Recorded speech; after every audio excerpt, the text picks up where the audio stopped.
शिवलिंग को छूने या स्थान बदलने से कैसे होता है पूरा वंश नष्ट, एक चौंकाने वाली सच्ची कथा। इंट्रो। हिंदू धर्म में शिवलिंग को ईश्वर का प्रत्यक्ष रूप माना गया है। शिवलिंग केवल एक पत्थर नहीं बल्कि वह शक्ति है जो सृष्टि की रचना, पालन और संहार तीनों करती है। लेकिन क्या आप जानते हैं, एक गांव में एक व्यक्ति ने गलती से शिवलिंग को छू लिया और उसका पूरा वंश नष्ट हो गया।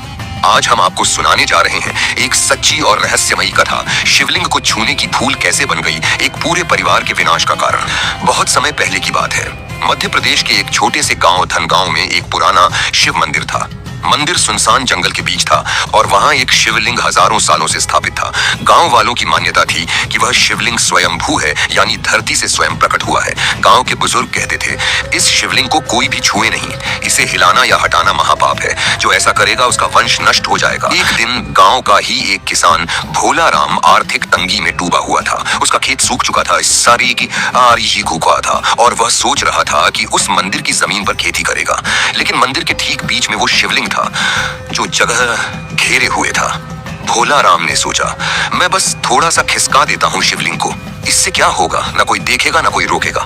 अगली सुबह उसने अपने बेटे के साथ मिलकर मिट्टी खोदी और धीरे से शिवलिंग को स्थानांतरित कर दिया। जिस दिन शिवलिंग को हटाया गया उसी रात गांव में अजीब घटनाएं होने लगी।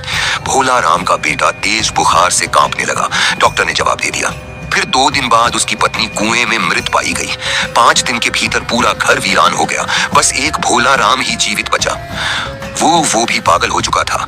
गांव वालों ने जब ये देखा तो समझ गए ये शिव का कोप है, किसी ने शिवलिंग को छेड़ा है। भोला राम गांव की गलियों में चिल्लाने लगा, मैंने ही हटाया था शिवलिंग, मैं ही दोषी हूँ, क्षमा करो महादेव, मेरा वंश मिट गया, मेरा सर्वनाश हो गया। लोग डर गए और उसी क्षण गांव के पुजारियों ने पूरे गांव को एकत्र और शिवलिंग को पुनः उसी स्थान पर विधिवत स्थापित किया। पूरे गांव ने 11 दिन का रुद्राभिषेक करवाया, तभी जाकर शांति लौटी।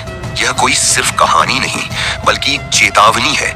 शिव को भोलेनाथ कहा गया है, लेकिन उनके नियमों का उल्लंघन करने पर वे रुद्र रूप धारण करते हैं। हर शिव भक्त को यह जानना जरूरी है। शिवलिंग की पूजा करें, अभिषेक करें, परंतु बिना विधि के उसे छूना या स्थान बदलना पाप। जो शिव को माने उसे सब कुछ मिले, जो शिव को टाले उसका सब कुछ छिन जाए, क्योंकि शिव केवल देव नहीं संहार के अधिपति हैं। 2,22,22,222 को कब और कैसे पूजना चाहिए? चैनल को लाइक करें, सब्सक्राइब करें और जय भोलेनाथ कमेंट करना न भूलें। हर हर महादेव।